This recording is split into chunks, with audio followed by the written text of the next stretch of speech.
당신 아들이 지금 군 감옥에 갇혔다고요. 저는 심장이 덜컥 내려앉는 충격 속에서 제 눈앞에 선 낯선 기자 한 명을 바라봤습니다. 그는 급박하게 숨을 몰아쉬었고 그의 뺨에는 거친 눈보라의 흔적이 그대로 남아 있었죠.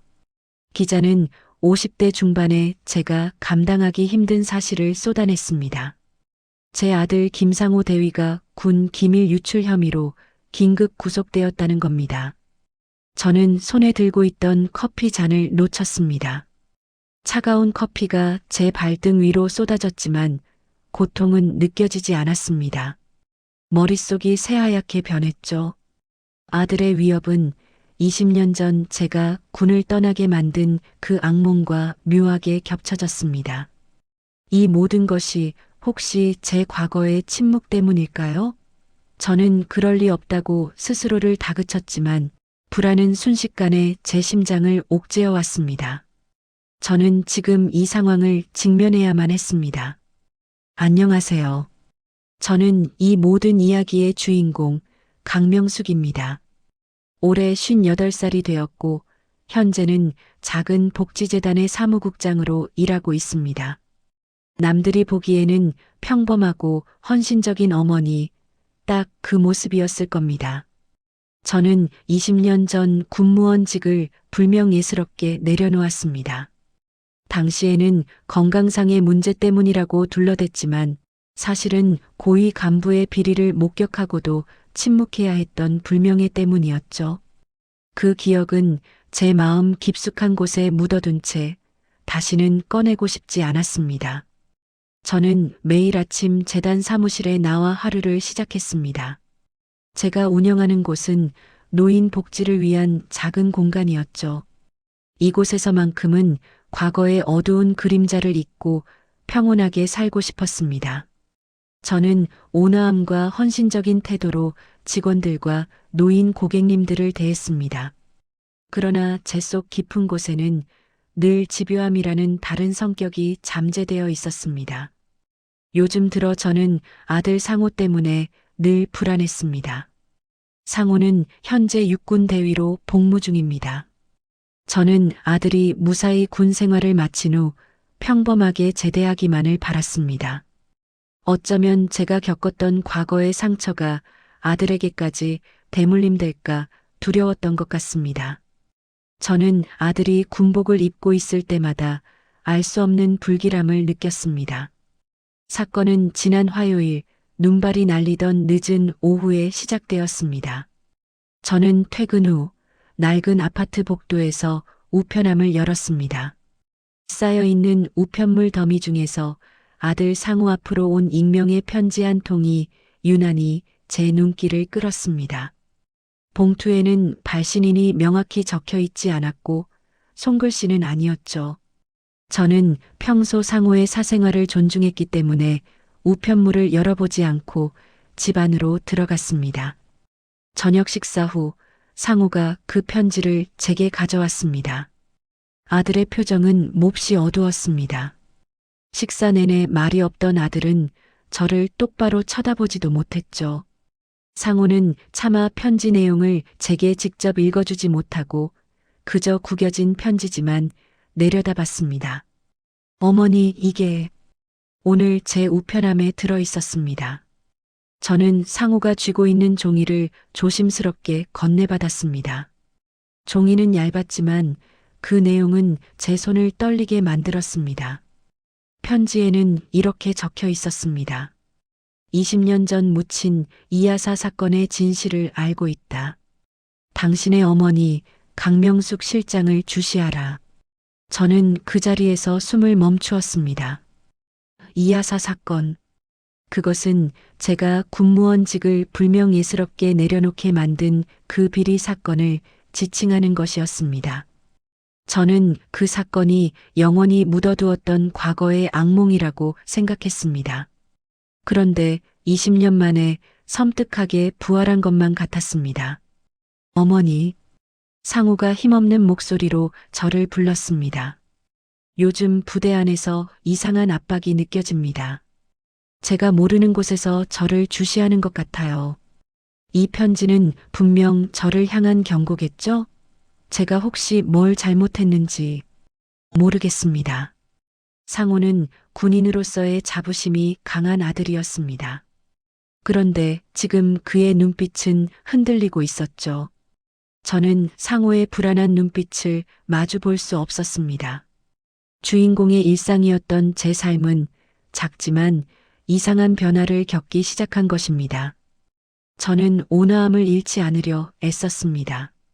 상호야, 너무 걱정하지 마. 어머니가 알아볼게.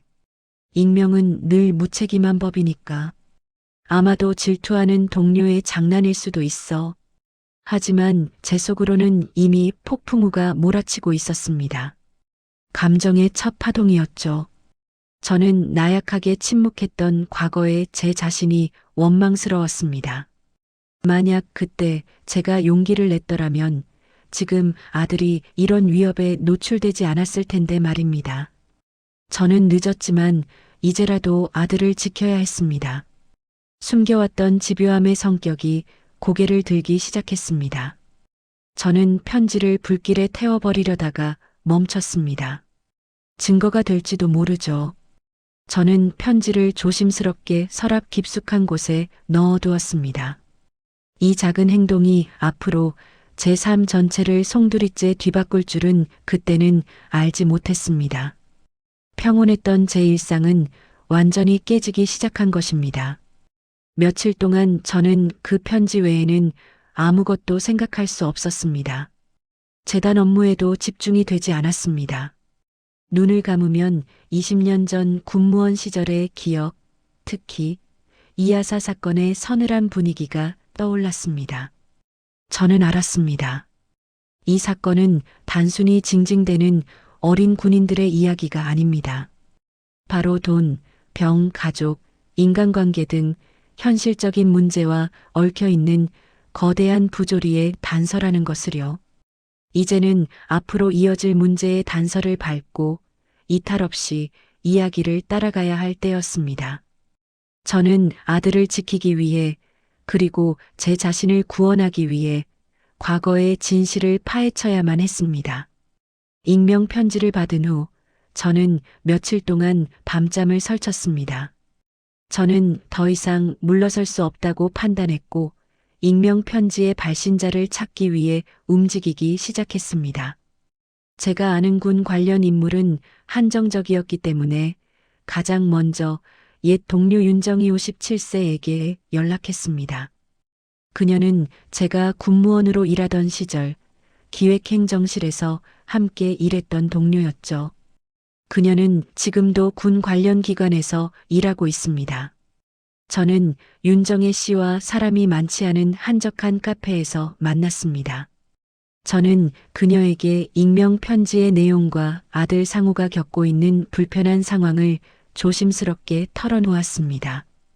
윤정혜 씨는 제 말을 듣는 내내 잔뜩 긴장한 표정이었습니다. 그녀는 조심스럽게 주위를 살피더니 낮은 목소리로 말했습니다. 명숙 씨, 이하사 사건. 그거 당시 최정우 예비역 장성 62세 이 연루되었던 사건과 뭔가 관련이 있었을 거예요.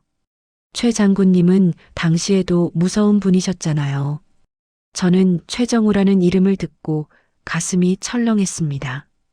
최정우는 당시에도 막강한 권력을 가진 인물이었고 지금은 예비역 장성 출신 정치인으로 국방위원 자리에 앉아 있죠. 저는 20년 전 그 사건이 단순한 군 내부의 불미스러운 일 정도로 끝난 줄 알았습니다. 하지만 윤정희 씨의 말은 사건의 배후에 거대한 권력자가 있었음을 암시했습니다. 저는 이 상황이 낯선 사건처럼 느껴지면서도 아들의 위협과 연결되며 불안함과 의문이 증폭되기 시작했습니다. 윤정혜 씨는 더 이상 말하려 하지 않았습니다.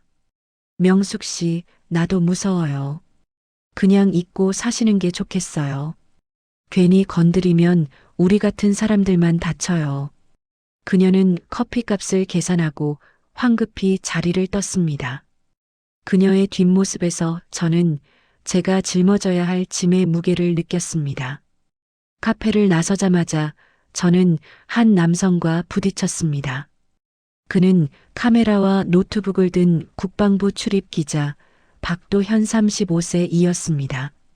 박 기자는 넘어질 뻔한 저를 부축하며 연신 죄송합니다, 아주머니, 라고 말했습니다. 저는 박 기자에게서 왠지 모를 열정적인 기운을 느꼈습니다.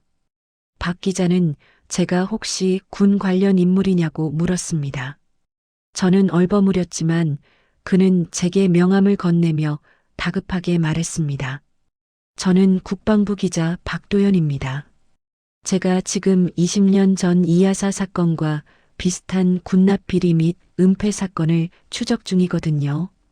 배후에 거대한 권력 집단이 있는 것 같습니다. 저는 이 모순적인 상황에 강한 의문을 느꼈습니다. 어떻게 이렇게 우연히 사건의 핵심을 추적하는 기자를 만날 수 있을까요? 저는 직감적으로 이 만남이 단순한 우연이 아닐 수도 있다고 생각했습니다.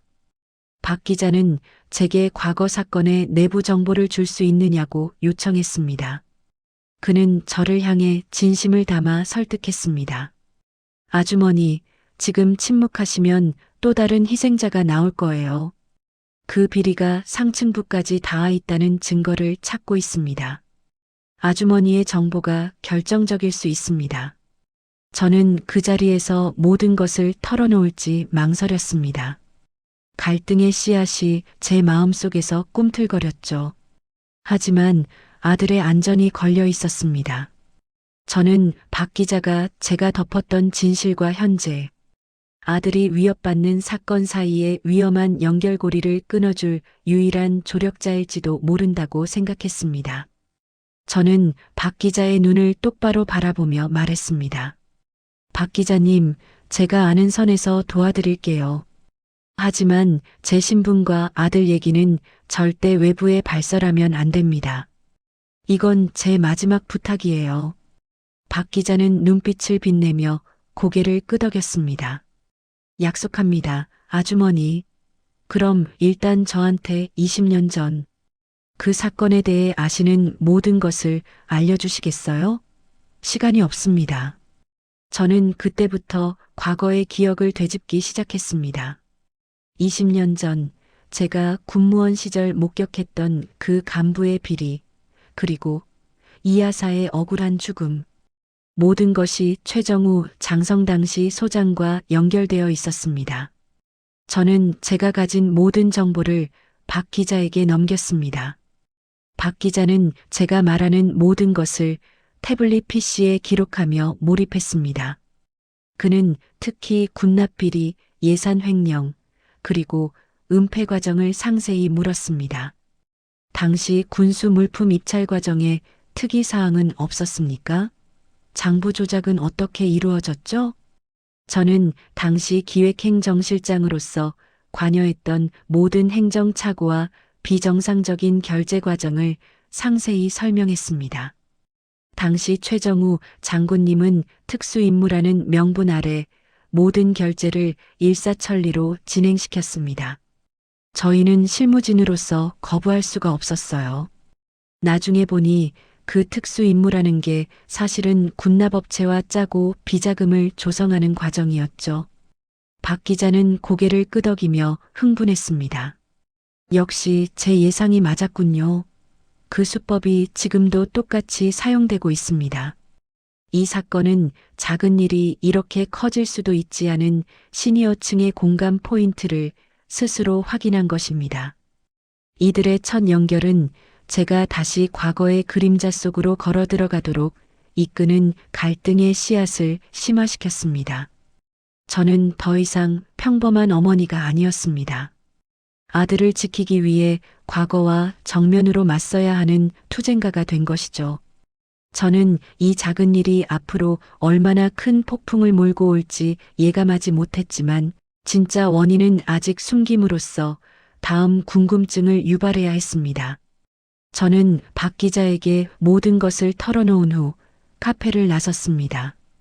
밤늦도록 내린 눈이 쌓여 거리는 하얗게 변해 있었습니다. 저는 차가운 겨울 공기를 깊숙이 들이마셨습니다. 이제 되돌릴 수 없다는 것을 알았습니다. 저는 아들을 구해야 하고 제가 잃어버린 오직 하나의 계급, 즉 양심을 되찾아야 했습니다. 박도연 기자와 공조를 시작한 후 저희는 본격적으로 최정우 예비역 장성현 정치인의 뒤를 쫓기 시작했습니다.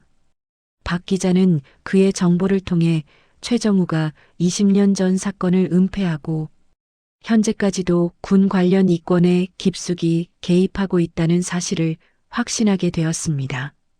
저는 아들을 지키는 것을 넘어 제가 20년 전에 잃어버린 명예와 정의를 되찾을 마지막 기회라고 생각하며 조사를 강행했습니다. 이 선택은 저의 평범한 일상에 과거의 침입을 허용하는 것과 같았습니다. 저는 복지재단 사무국장으로서의 활동을 핑계로 최정우의 주변 인물들을 접촉했습니다. 저는 그가 주최하는 국방 관련 세미나 후원의 모임 등에 조용히 참석했습니다.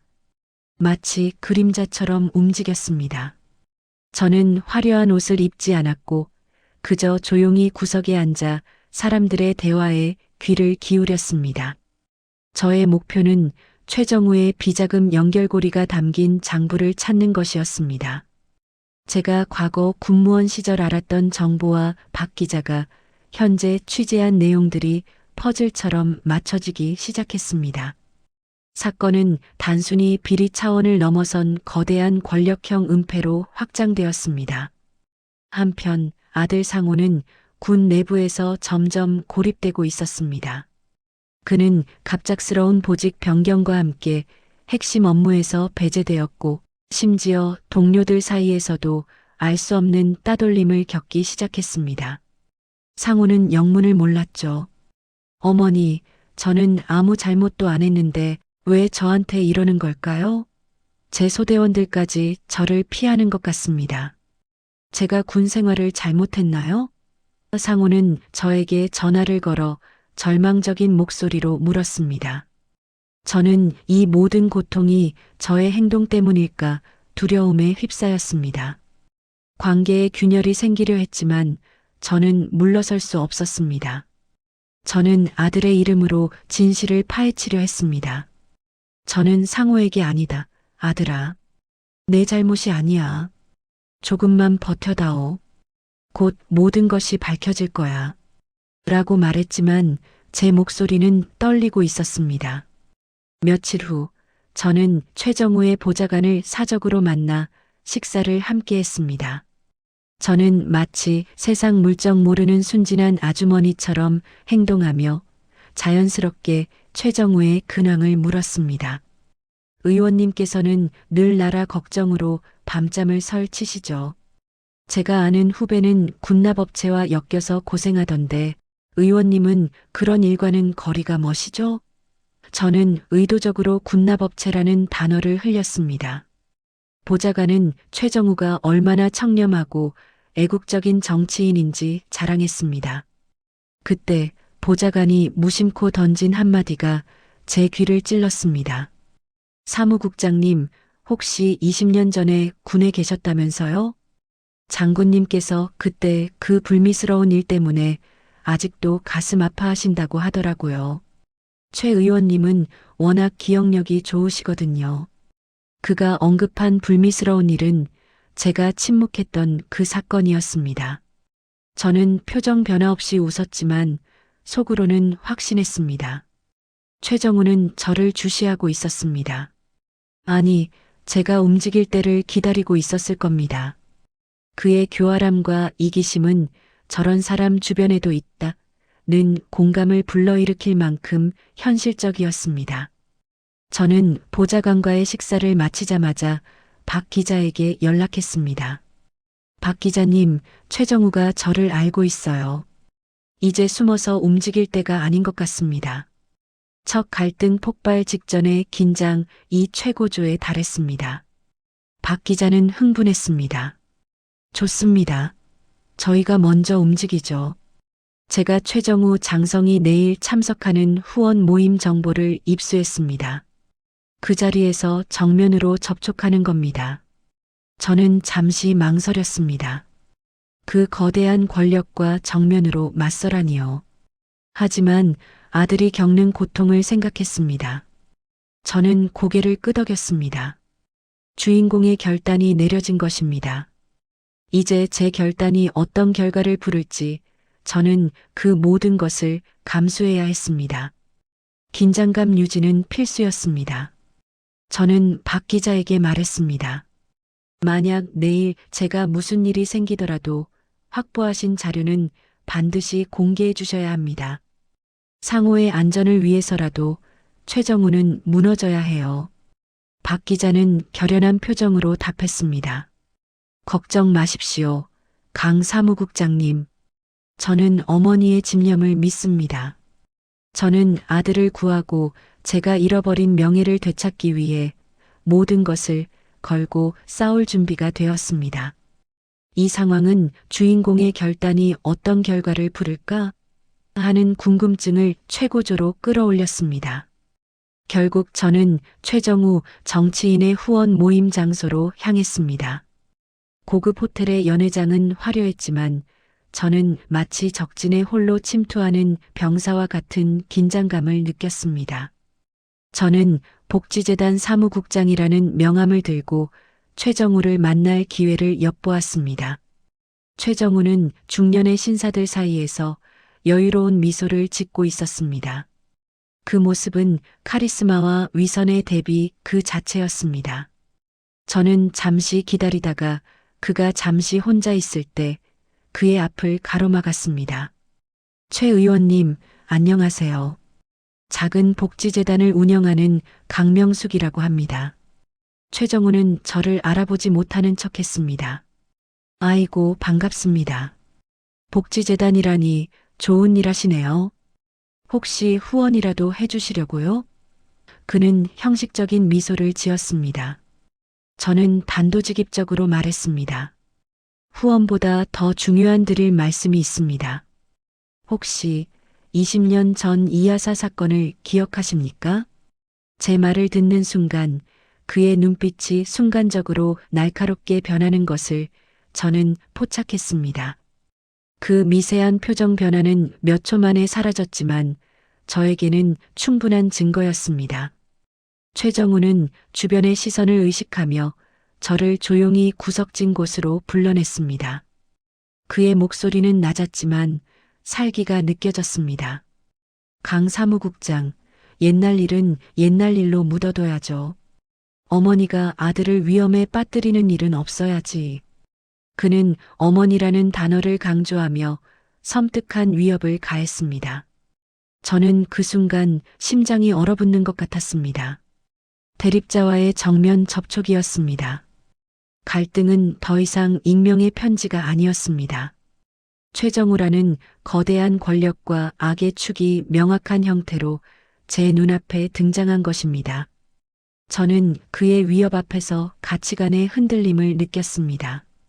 과거에 제가 침묵했던 것은 어쩌면 그의 권력에 대한 본능적인 두려움 때문이었을 겁니다. 저는 20년 전의 나약한 저와 지금의 저 사이에서 내적 갈등을 겪었습니다. 저는 순간적으로 이쯤에서 멈출까 하는 유혹에 흔들렸습니다. 하지만 저는 아들이 겪는 고통을 생각했습니다. 저 나이에 저런 모욕당하면 진짜 아프다는 공감 포인트가 제 안에서 터져나왔습니다. 저는 과거를 극복할 용기를 얻었습니다. 저는 더 이상 도망치지 않겠다고 결심했습니다. 저는 침착하게 최정우에게 말했습니다. 걱정 마십시오, 의원님. 저는 이미 모든 것을 걸었습니다. 진실은 반드시 밝혀져야죠. 더 이상 숨길 곳은 없을 겁니다. 제 단호한 태도에 최정우의 얼굴에 처음으로 당황한 기색이 스쳤습니다. 그는 이를 악물고 저를 노려보았습니다. 저는 그를 막지 못하면 저와 아들의 삶 전체가 파괴될 수 있다는 명확한 위협을 인지했습니다. 저는 수동적인 피해자에서 능동적인 투쟁가로 변화했습니다. 저는 아들을 지키고 제가 잃어버린 명예를 되찾기 위해 모든 것을 걸고 싸울 준비가 되었습니다. 이 전환점은 저의 서사 방향을 완전히 바꾼 것입니다.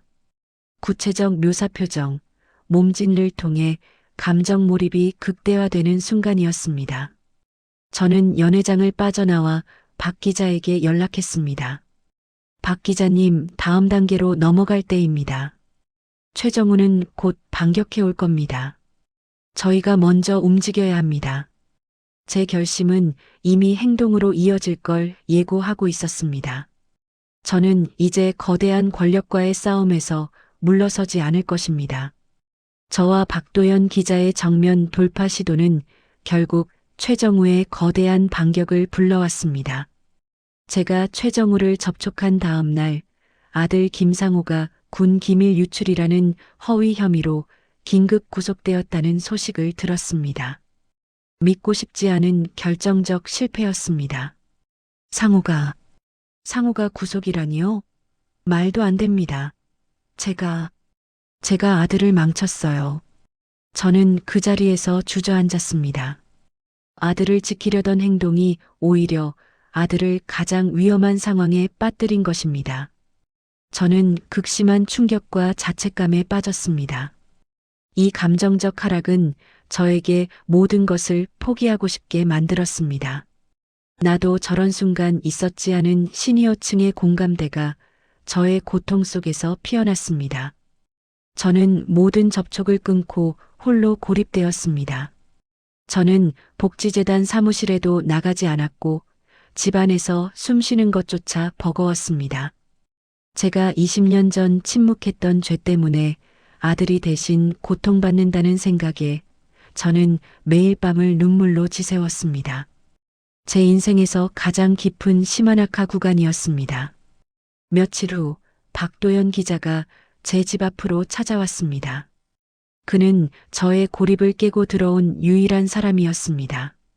아주머니 잘못이 아니에요. 그들의 힘이 너무 강했던 것뿐입니다. 저희는 아직 끝나지 않았어요. 박 기자는 저를 위로하며 말했습니다. 저는 박 기자에게서 아들을 구할 수 있는 유일한 희망을 보았습니다. 그는 상호의 혐의가 조작되었음을 입증할 증거를 찾아 나서고 있었습니다. 저는 그에게 마지막 희망을 걸었습니다. 박 기자는 이제 단순히 기자를 넘어 저의 외로움을 공유하고 위험을 함께 감수하는 진정한 조력자로 존재 의미가 강화되었습니다. 박 기자와의 대화 속에서 저는 20년 전 사건을 회상했습니다. 이 여사가 최정우의 비리를 폭로하려다가 의문의 죽음을 맞았던 그날. 제가 그 사건을 덮을 수밖에 없었던 것은 최정우가 저의 다른 가족을 언급하며 협박했기 때문이었습니다. 저는 당시에 무기력했던 제 자신을 다시금 상징적으로 보았습니다.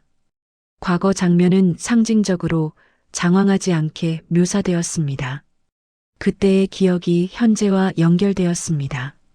최정우는 20년 전과 똑같은 수법을 쓴 것입니다. 가족을 건드리는 것. 저는 절망 속에서 문득 최정우가 숨긴 비자금 장부의 위치를 유추해낼 수 있는 결정적인 단서를 떠올렸습니다. 그것은 제가 군무원 시절 작성했던 아주 사소한 행정 문서에 숨겨져 있었습니다. 저는 떨리는 손으로 박 기자에게 그 단서를 건넸습니다. 박 기자님, 이걸 한번 확인해 보세요. 아마 최정우가 이걸 가지고 있을 겁니다.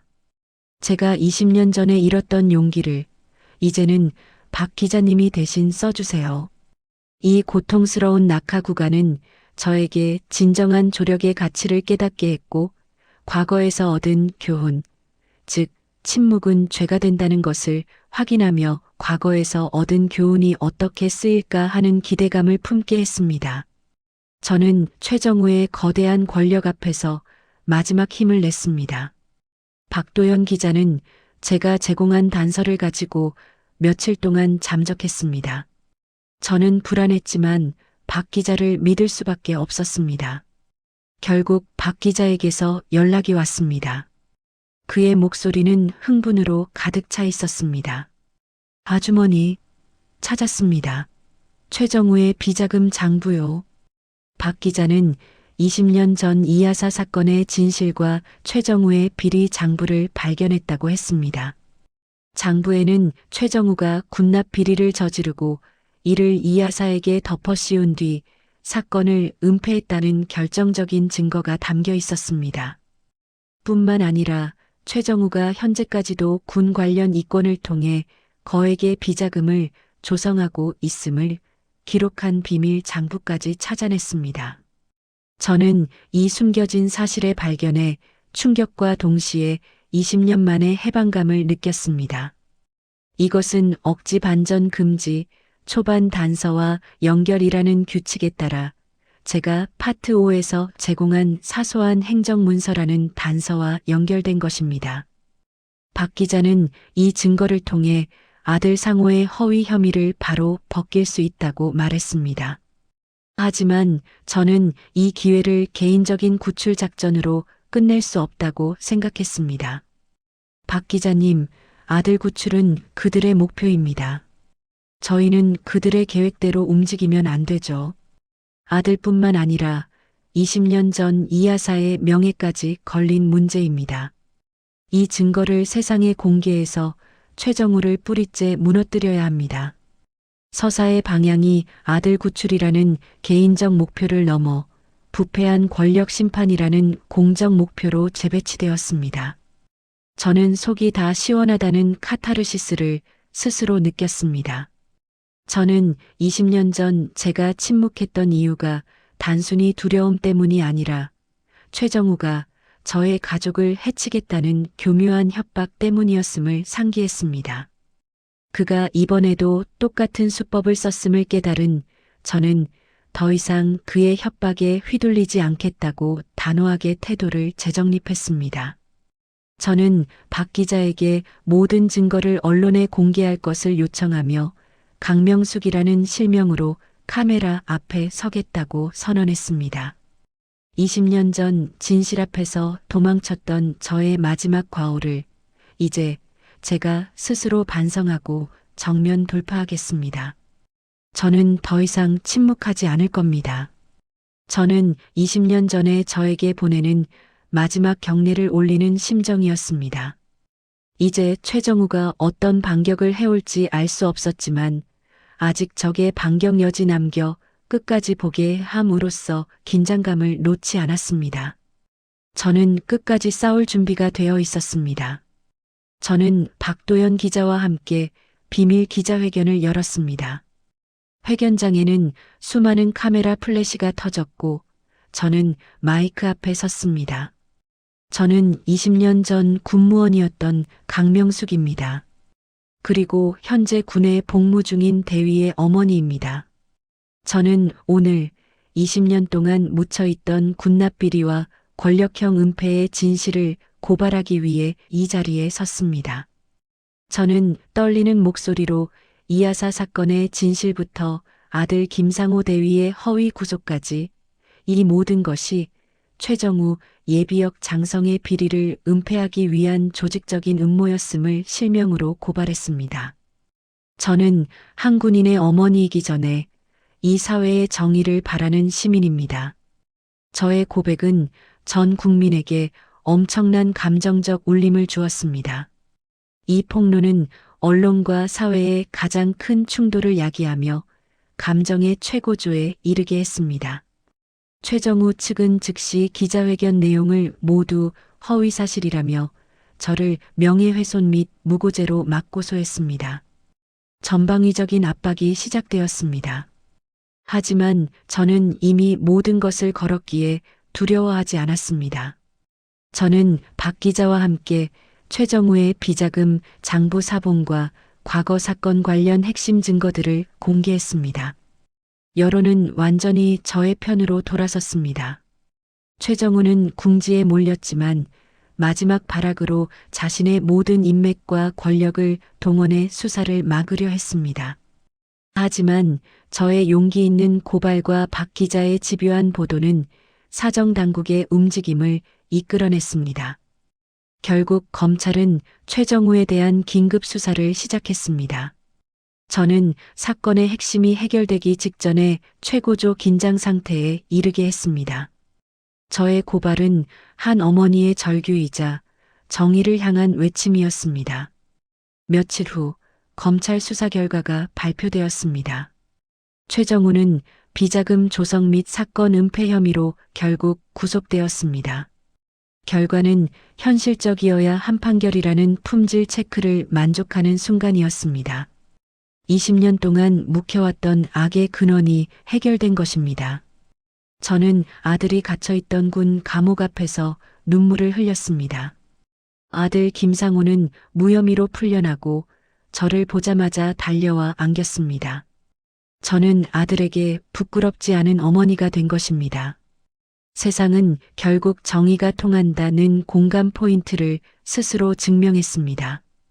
저는 아들을 바라보며 미소 지었습니다. 상호야, 이제 엄마는 괜찮아. 이제 우리가 잃었던 것을 되찾을 시간이야. 최정우의 구속으로 사건은 마침내 해결되었습니다. 아들 김상호는 모든 혐의를 벗고 군으로 복귀했지만 저는 군 조직에 대한 그의 환멸을 보며 마음 아파했습니다. 저는 아들을 조용히 불러 제가 군을 떠날 수밖에 없었던 이유와 지금 다시 이 싸움을 시작한 모든 진실을 고백했습니다. 아들은 어머니의 고통과 용기를 이해했습니다. 저희 모자의 관계는 더욱 깊은 신뢰로 정리되었습니다. 저는 이 싸움을 통해 개인적인 복수심을 넘어 부조리에 맞설 수 있는 강인한 인간으로 감정적 성장을 명시했습니다. 저는 다시 복지재단 사무국장으로 돌아와 조용히 일상을 살았습니다. 어느 날 복지재단 사무실에서 박도현 기자와 마주 앉았습니다. 박 기자는 그동안의 취재 경험을 바탕으로 새로운 탐사 보도팀을 꾸릴 계획을 말했습니다. 저는 창밖을 바라보며 담담하게 말했습니다. 박 기자님, 저는 이제야 알았습니다. 세상에는 계급이나 직책보다 인간의 양심이라는 오직 하나의 계급만이 중요하다는 것을요. 박 기자는 고개를 끄덕였습니다. 저는 명예를 되찾았고 아들에게 부끄럽지 않은 어머니가 되었으며 시청자에게는 정의에 대한 희망의 메시지를 전달했습니다. 저는 문득 제가 20년 전 잃었던 자부심을 다시 되찾았음을 느꼈습니다. 58세의 나이에 겪은 이 모든 시련은 새로운 희망을 안겨주었습니다. 창가에 놓인 초코파이 상자에는 아들이 몰래 적어둔 메모가 있었습니다. 어머니는 저의 영원한 대위입니다. 저는 조용히 미소 지었습니다. 저의 전쟁은 끝났지만 제가 남긴 오직 하나의 계급이라는 메시지는 오래도록 사람들의 마음에 남을 것입니다.